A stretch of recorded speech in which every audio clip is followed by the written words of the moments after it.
9 records, 1 game, 1 night in Las Vegas. And not a single one of them belonged to the home team. The Indiana Fever walked into Michelob Ultra Arena and did something that has never happened in a single WNBA game before. They didn't just win. They didn't just blow out one of the best rosters in the league on their own floor. They systematically dismantled the Las Vegas Aces while quietly rewriting the record book in real time, category by category, player by player, possession by possession, until the box score looked less like a basketball game and more like a history lesson. Caitlin Clark passed Sue Bird. Kelsey Mitchell passed Tamika Catchings. Sophie Cunningham did something that is not supposed to be mathematically possible in a real professional basketball game. And none of that is even the craziest part of this story. Because buried in that same box score, sitting right next to all 9 Fever records, there is a 10th record. And it doesn't belong to Indiana. It belongs to Las Vegas. It is the single most embarrassing statistical swing in WNBA history. And Aja Wilson is never going to bring it up herself, so we are going to bring it up right here, right now, with every number laid out exactly as it happened. Before we get into all of it, who did you root for in this game? Drop it in the comments right now. Fever fans, Aces fans, let's see who's actually watching this. Because by the time this video is done, you might change your answer. Before the ball even went up, the only question that actually mattered in this game wasn't about the Aces. It wasn't about Vegas's depth, or Becky Hammon's defensive sets, or Aja Wilson matching up with Aaliyah Boston. The only real question walking into tip-off was 4 words long. Could Caitlin Clark go? She had been sidelined dealing with a back injury, and everyone in and around this league knew she wasn't stepping into this building at full strength. The real tension wasn't just whether she would play. It was what happens to the Indiana Fever when their most important player is capped, limited, walking into a game against one of the most dangerous rosters in the WNBA. Stephanie White had already made the call before the game even started. Clark was getting somewhere between 20 and 25 minutes, tops. That number was set before tip-off, communicated clearly, and the whole team knew going in what the plan was. White wasn't managing one July game. She was managing the rest of the season. Last year, injuries derailed Indiana's stretch run, and that wasn't happening again. So Clark's minutes got a ceiling, and that ceiling sat over the entire game like a countdown clock. Think about what that actually does to the way you watch a superstar perform. Every time she steps on the floor, there's this background awareness that it might be her last stretch of the night. Every possession feels borrowed. Every assist, every shot, every decision she makes carries a weight that doesn't show up on the broadcast. Efficiency doesn't translate the same way volume does when you're watching it live. She wasn't out there to put up a full game. She was out there to see how many possessions she could win in a window that was closing by the minute. And then the third quarter happened. Clark found a teammate, the ball went in, and the arena had a moment to catch up with what just happened. She had just picked up her 600th career assist. That number sounds clean until you understand what it actually means, and once you do, it changes the entire way you look at what she's been doing since the moment she stepped into this league. Because 600 career assists doesn't belong to just any player. It belongs to a very short list of names who spent years and seasons building that total. And Clark just became the fastest player in WNBA history to get there, doing it in only 72 games. 72 games. Not 72 seasons. Not 72 months. 72 games into her professional basketball career, Caitlin Clark passed a milestone that most players in this league never reach at all, let alone at any kind of pace that makes historians pay attention. And she did it while missing most of her second season, which means the actual rate at which she distributes the ball is even more outrageous than the raw number suggests. Now compare that to the name she just passed on the all-time assists list. Sue Bird, the woman who built the most complete assist total in the history of this league over nearly 2 decades of professional basketball. Game after game, season after season, Bird accumulated assists the way you're supposed to, gradually, steadily, over a career that stretched across more than a generation of players. Clark got to 600 before most players even figure out where they fit in this league. She did it in barely more than a season and a half of actual games. There's a reason assist records land differently than scoring records, and it is worth sitting on for a second before moving forward. Scoring records tell you about a player who can get buckets. They tell you about talent, athleticism, shot creation, all of it. But assist records tell you something different. They tell you how fast you make every single person around you better. They tell you how quickly your presence raises the floor of an entire roster. And by that measure, no player has ever elevated the people around them faster than Caitlin Clark has done it in this league. And she did all of that while being capped at 24 minutes on the night. Here is where it gets genuinely strange to think about. Her actual game line from this night: 12 points, 7 rebounds, 6 assists, 24 minutes on the floor. On the surface, by box score standards, that is a quiet and solid performance. Nothing about that line screams historic. But those 24 minutes purchased 2 separate WNBA records in the same building on the same night. The fastest to 600 career assists in league history, and the record for the lowest minutes per game ever recorded for a guard, averaging at least 20 points a night. That second one is the one that quietly gets overlooked in the conversation because it doesn't come with a moment, a clip, or a single play you can point to. It's a cumulative record, a season-long number that reflects just how efficiently she operates every single time she touches the floor. She is averaging 20.1 points a game this season, and she is doing it in only 29.6 minutes per night. No guard in WNBA history has ever put up a 20-point average in fewer minutes. Not one. And here is the part that makes it almost funny when you think about it. The more Indiana limits her to protect her body, the more insane her numbers look on paper. Every time Stephanie White pulls her early, the efficiency line gets sharper. Every time the minute count comes in under 30, the scoring average stays right where it is. Less floor time, same production, and suddenly what you're looking at doesn't look like a basketball stat line. It looks like a math error. 2 records, 1 restricted player. And she was arguably not even the most talked about fever on the floor that night. Because while everyone in that arena was tracking Clark's minute count and watching history happen in slow motion, someone else in an Indiana uniform was doing something that should have stopped the broadcast cold. Except almost nobody outside of the most dedicated Fever fans was watching for it. How does a player drop 27 points on a team this good and still somehow fly completely under the radar? That is a question that has one answer, and the answer wears number 25 for the Indiana Fever. Kelsey Mitchell does not do press conferences the way some players do press conferences. She doesn't position herself for the spotlight, doesn't lean into the narrative around her, and doesn't need the room to be looking at her to go out and do what she does.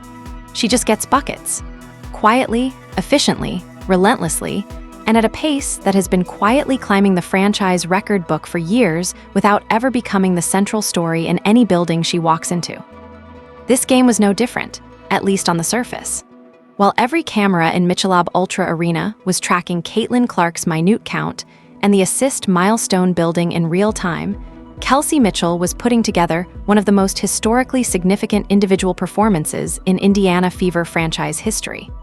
4 separate records in one single game without a single commentator even noticing until the numbers started popping up on screen. Start with the foundation. This game marked Mitchell's 300th career game played for the Indiana Fever. That number alone puts her second in franchise history, behind only one player. And the name sitting at the top of that list is not a small thing to be behind: Tamika Catchings. If you know anything at all about basketball in Indiana, you know what that name means in this state. Catchings is not just a franchise cornerstone. She is treated like the definition of what it means to put on that jersey and give everything you have over a sustained period of years. Being second on that list is not a footnote. It is a statement about what Mitchell has meant to this organization over the course of her career. Then stack the second record directly on top of that. In this game, Mitchell made her 729th career three-pointer, passing Katie Douglas to move into 7th place on the all-time list for made threes in WNBA history. Look at the names above her on that list, and what you're looking at is essentially a Hall of Fame section of sharpshooters who defined entire eras of this league. Players who built careers around the most valuable shot in basketball, who spent years developing the kind of release, the kind of mechanics, and the kind of shot selection that lets you accumulate threes at that pace. Mitchell just climbed past another one of them like she was checking something off a list during warm-ups. But both of those records, the games played and the three-pointer milestone, are the kind of records that build over time. They don't arrive with a single moment or a single play. They arrive because a player shows up, night after night, for years, without missing time and without losing rhythm. That consistency is the foundation. And then the third record is where the real conversation starts, because this one isn't about a career total. This one is about a streak. 38 consecutive games, scoring in double digits. That number breaks Tamika Catching's own franchise record for consecutive double-digit scoring games. And the streak was still alive as of this game. Think about what that actually requires to pull off. 38 straight games, no cold nights, no off games, no games where the scouting report gets implemented hard enough to take her out of the flow, no nights where the defense sells out to stop her and she can't find a way through it. 38 straight games, against every defensive scheme in this league, against every team that spent a week preparing to shut her down, and she put up double digits in every single one of them. The Catching's name comes up twice in Mitchell's record book from this one night, which tells you exactly what level of franchise significance this performance sits at. Then add the fourth record, and this is where it gets genuinely interesting from a league-wide perspective. In this game, Mitchell picked up her sixth straight game scoring 25 points or more. That puts her third all-time in WNBA history for consecutive 25-point games. Third all-time. In a league that has seen Hall of Fame scorers, franchise players, and generational offensive talents come through for decades. And she is sitting third on that list. She trails Tina Charles, who put together 7 straight 25-point games back in 2021. And she trails one more name, 8 consecutive 25-point games from 2024. That name is A'ja Wilson. Let that land properly before moving forward. The player that Kelsey Mitchell is currently chasing on the all-time list for consecutive 25-point games, the record she is hunting down right now, belongs to A'ja Wilson. The same A'ja Wilson who plays for the Las Vegas Aces. The same Las Vegas Aces that Mitchell and the Fever just dismantled on their own floor by 34 points in this exact game. Mitchell's chase for Wilson's record was documented in the box score of the Aces' most embarrassing loss of the season, sitting right there in black and white alongside every other number from the night. Vegas didn't just lose the game. They watched one of their own franchise cornerstones get named as the target in the box score of their own blowout. 4 records, 1 game, 300 games played, 729 threes made, a 38-game double-digit scoring streak, and 6 straight games of 25 or more points. And Mitchell still wasn't the most talked-about player on the floor when the final buzzer sounded. Because the most efficient performance of the night didn't come from Clark or Mitchell. It didn't come from a starter at all. It came from someone who checked in off the bench, took aim at the three-point line, and produced something that the stat sheet said wasn't possible. There's a number from this game that the first time you see it looks like a mistake, a data entry error, a glitch in whatever system is tracking the box score in real time. You look at it, you blink, and you look at it again expecting it to correct itself. It doesn't. Sophie Cunningham posted a true shooting percentage of 111% in this game. 111. And no, that is not a typo, and it is not a stat error. It is a real number from a real WNBA game, and understanding how it happened requires knowing what true shooting percentage actually measures. Because if you think it is just field goal percentage, the number makes no sense at all. True shooting percentage is not your basic shooting line. It is a composite measurement that folds in field goals, three-pointers, and free throws, and it weights each attempt by how many points that shot is actually worth, not just whether the ball went through the net. A standard field goal attempt is worth 2 points. A three-pointer is worth 3. A made free throw is worth a point. True shooting accounts for all of that, building a single number that represents the actual point-per-shot attempt efficiency of a player across a full game. A truly great shooting night in this league lands somewhere in the 60s or 70s. Elite single-game performances push into the 80s. Getting above 90% in a real game is the kind of thing that makes coaches stop mid-film session. Cunningham posted 111%. The reason the number crosses 100 is because she was producing more than 1 point per shot attempt on average across the full game, and the way she did it was almost laughably simple. Nearly every shot she took came from beyond the three-point arc. When you are shooting 6s out of 7 from 3 in a single game, the math stops caring about whether 100 is the ceiling, because the formula was never designed for someone to be this precise over 40 minutes of professional basketball. Her actual line, 20 points, 6 for 7 from three-point range. 6 threes, 1 miss, the entire game. That performance is now the most efficient 20-point game in Indiana Fever franchise history. A record that includes every sharp shooter, every efficient scorer, every player who ever put on that jersey and had a career night from the field. Cunningham owns the top spot. And the shooting has been like this since she arrived in Indiana, which is the part that stops being a hot streak and starts being something more significant. Since joining the Fever ahead of the 2025 season, Cunningham is shooting 43.3% from three-point range. That is not just good for her roster. That is the best three-point percentage of any player in the entire WNBA over that same stretch. Every sharp shooter in this league, every player who has built a reputation around hitting from deep, Cunningham is sitting above all of them. And if you think that sounds like a player who has peaked and is running out of room to improve, the numbers from this season specifically say something different. This season alone, she is shooting 43.5% from 3, a career high. The player with the best three-point stretch in the entire league is somehow still getting better at it in real time. There is no visible ceiling yet, and she is already the best shooter in the league by percentage since she arrived. 2 records from one bench player in one game. The most efficient 20-point night in Fever franchise history, and the best three-point stretch of any WNBA player over the same time frame. Now zoom out past the individual performances, because this wasn't a series of isolated historic nights happening at the same time in the same building.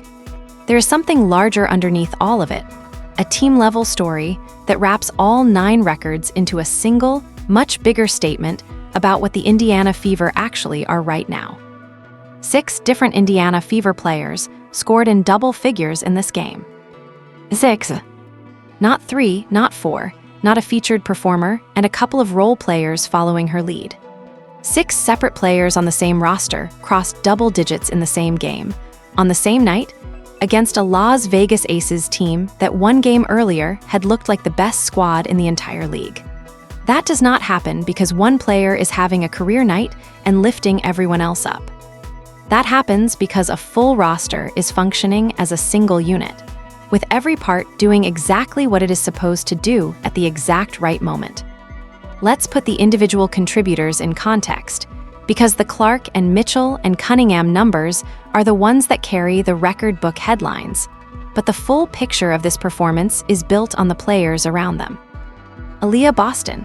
She spent the majority of this game assigned to a Ja Wilson defensively, tasked with slowing down a 2-time MVP, one of the most dominant offensive players this league has seen in recent years, a player who at full strength can single-handedly change the outcome of any game she enters. Boston did not just hold her ground in that matchup. She held Wilson in check while simultaneously producing 19 points and 11 rebounds of her own. A double-double while defending the most dangerous player on the other team. That is not what a role player looks like having a good night. That is what a complete two-way starter looks like performing at the highest level of her game. Then there is Ty Harris, who came off the bench and added 10 points without needing a featured role or extended usage to do it. And Monique Billings, who matched Harris with 10 of her own. Neither of them needed to make a statement because the box score was already making it for them. When your 7th and 8th contributors are both crossing double figures in a road game against this kind of opponent, the depth argument for Indiana becomes very difficult to push back on. What all of it adds up to, the Clark records, the Mitchell records, the Cunningham records, Boston's double-double, the bench production, is the second largest victory in Indiana Fever franchise history. Not the second largest win of the season.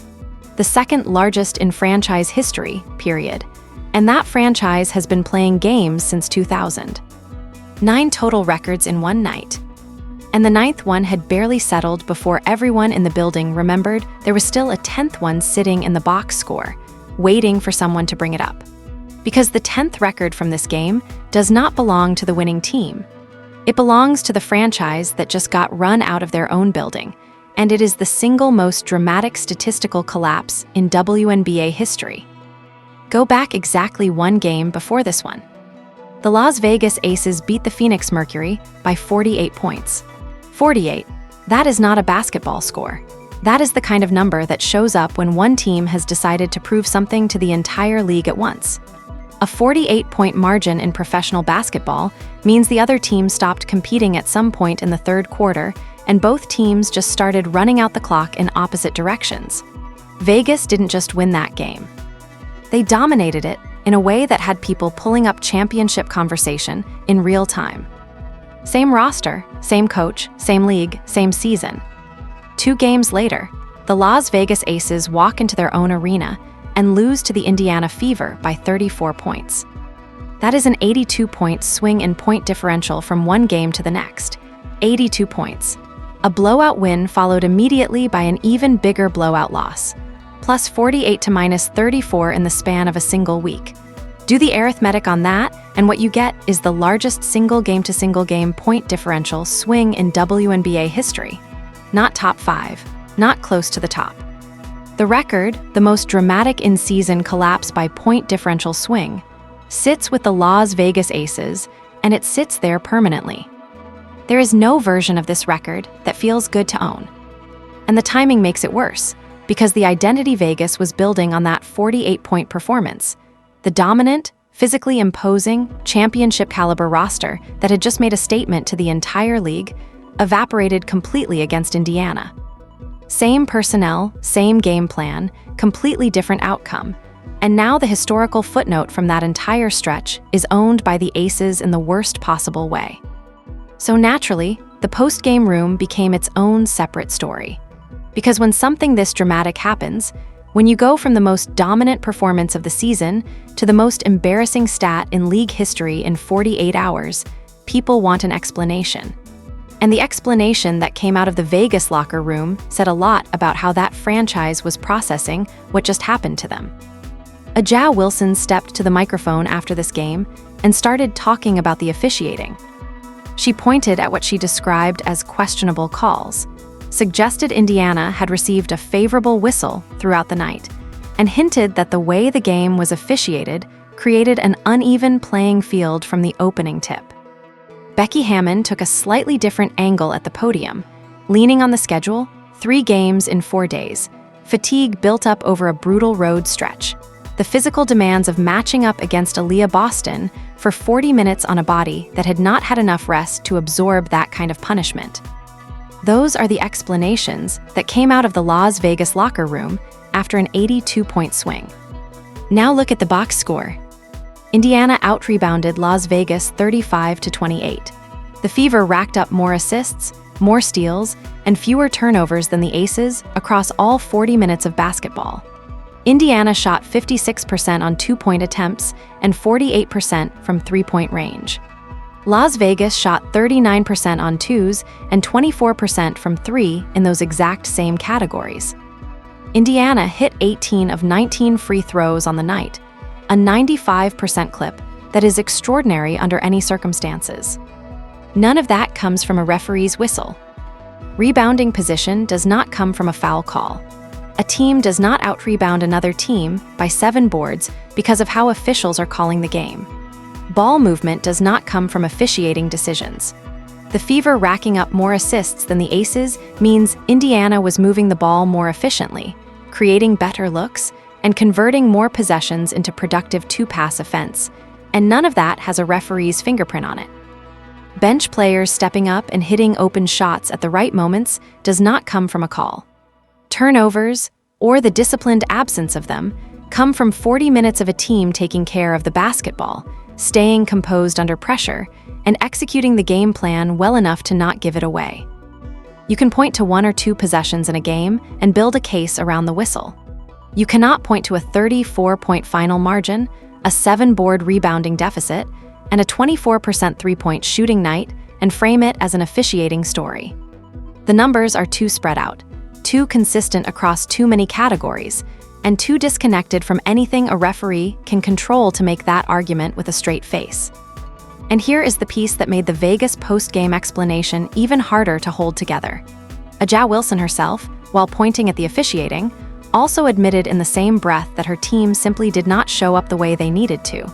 She said they needed to rest. She said there were too many rim-out shots, too many short attempts, too many plays that the team would normally convert but couldn't find in this game. She said her team could not look like this against any opponent going forward. So in one post-game press conference, the same player managed to simultaneously blame the officiating and acknowledge that the performance was not good enough regardless of the whistle. Both things cannot really be true at the same time, and the box score is very clear about which one actually applies.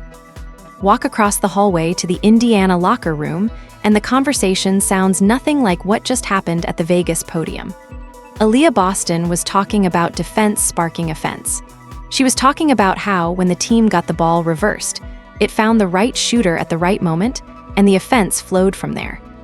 The Fever were talking about ball movement, about staying consistent through 4 quarters, about the kind of team execution that allows 6 different players to cross double figures in the same game. They were talking about basketball.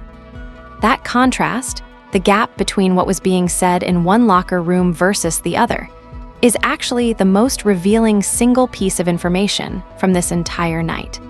Because the post-game room tells you what a team believes its problems are and what it believes its strengths are. And when one team walks out blaming calls, while the other team walks out talking about defense, rebounding, and execution, you are watching 2 franchises operating from completely different foundational beliefs about what winning actually requires. And that belief gap matters a great deal more than a single game result. Let's put the full picture together, because 9 records in one night is the headline. But the actual story is what those 9 records reveal about the state of this Indiana Fever team heading into the back half of the season. Clark posting 2 records in 24 capped minutes says that the efficiency ceiling for this team does not depend on her being unleashed for 36 or 40 minutes a night. The production is there in whatever window she is given. That is an exceptionally difficult thing to defend against, because you cannot game plan for a player who is equally dangerous in 20 minutes as she is in 35. You cannot sell out on limiting her usage if limiting her usage doesn't actually reduce her impact on the game. The return from injury, managed carefully, is producing historic efficiency numbers that look increasingly detached from how many minutes she is actually spending on the floor. Mitchell's 4 records in one night tell a different story, one about longevity, consistency, and a player who has been building toward this version of herself for the entire duration of her career. A 38-game double-digit scoring streak does not happen by accident. It happens because a player is showing up with the same preparation, the same mechanics, and the same competitive focus every single night regardless of the matchup, regardless of who is guarding her, and regardless of whether the rest of the roster is having a good night or a difficult one. The streak being alive and climbing means Mitchell is not done with the record book yet. The Tina Charles mark at 7 consecutive 25-point games is within range. The A'ja Wilson record at 8 is the target. And she is hunting both of them with the same quiet, relentless approach she brings to every other night she suits up. Cunningham's 111% true shooting performance and the best 3-point stretch in the league since she arrived in Indiana represents something the rest of the WNBA should genuinely be concerned about, because her numbers are not stabilizing, they are improving. The career high from 3-point range this season, set against the backdrop of already being the most accurate 3-point shooter in the league over the last full season, means the player teams are already designing defensive schemes to slow down, is somehow still getting better at the thing that makes her so dangerous. There is no easy answer to a shooter who is making 43.5% of her threes in a league, where most elite shooters are working to hold 38 or 39%. And then there is the team layer, 6 players in double figures.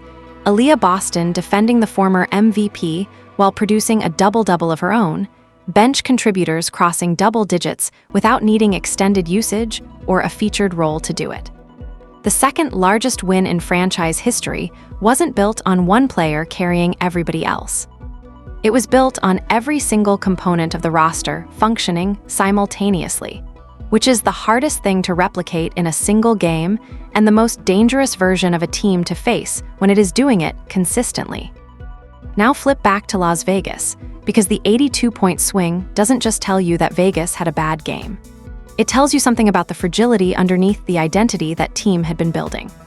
A franchise that was presenting itself as the dominant force in the league 2 games earlier, that hung 48 on Phoenix, that looked like it was operating at a level above the competition, collapsed completely in 48 hours against a team that is still actively managing its best players' health.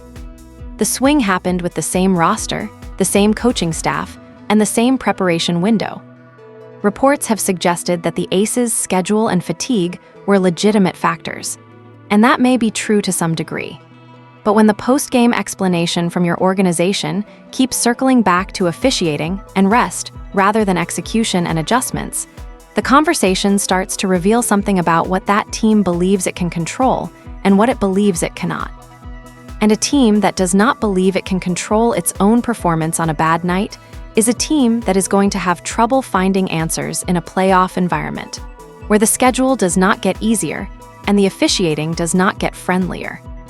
That gap between a team that looks inward after a bad night and a team that looks outward is not always visible in the standings, but it shows up consistently in how franchises perform when the games matter most and the margin for error disappears entirely. This is where the conversation shifts from what already happened to what comes next, because 9 records in one game is a remarkable story, but the real implication of this night extends well past the box score. Indiana did all of this while protecting their most important player. Clark played 24 minutes.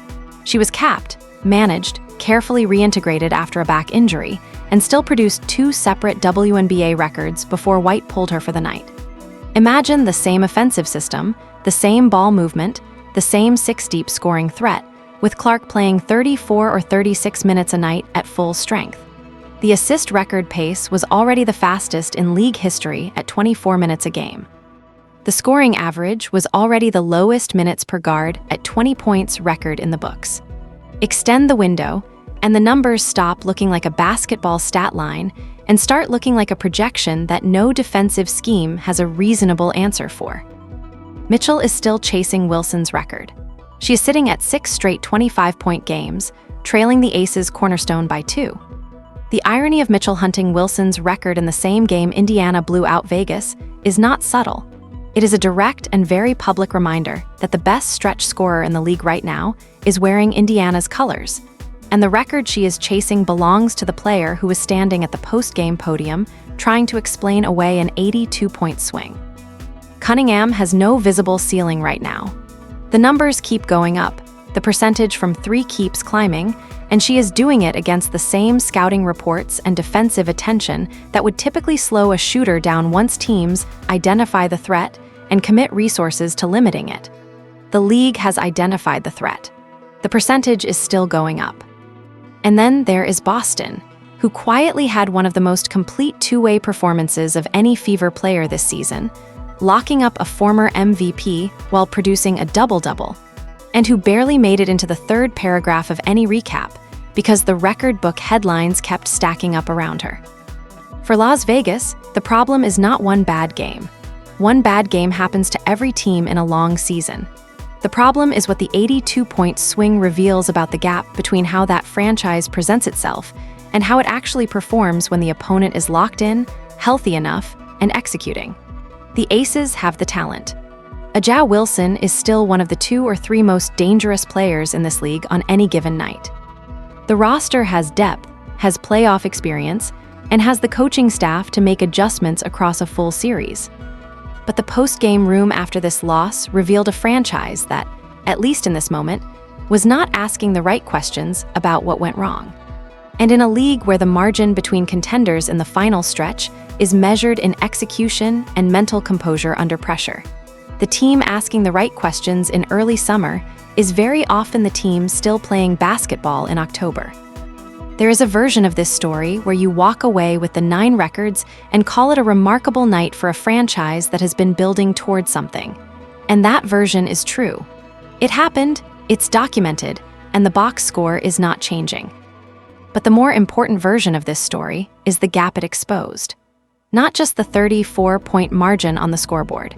Not just the 82-point swing that is now permanently sitting in the WNBA record books under the Las Vegas Aces column. The gap between how these two franchises handled the same night tells you something about the direction they are each moving in. Indiana walked into an opponent's arena with their best player on a minute restriction, a bench contributor who had never posted these kinds of numbers at this level of consistency, and a shooting guard who was approaching a 4-record single-game performance without the broadcast crew noticing. And they produced the second-largest win in franchise history. Not because one player was unstoppable, but because every component of the roster was operating in sync at the exact same time. Las Vegas walked into their own arena as the team that had just demolished Phoenix, with every reason to believe they were building toward something significant, and left with the most dramatic point differential swing in WNBA history and a post-game press conference that pointed at officials and schedule logistics instead of the performance itself. Two franchises, same building, completely different conversations about what just happened to them.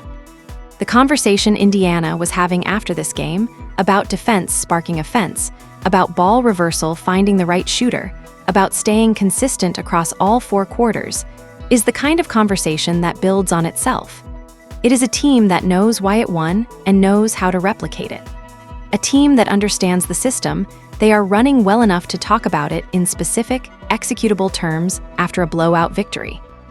The conversation Vegas was having about rest, about officiating, about schedule congestion and the physicality of the Fever's style, is the kind of conversation that explains away a result without telling you anything useful about how to improve the next one. There is no actionable adjustment buried in "we needed more rest."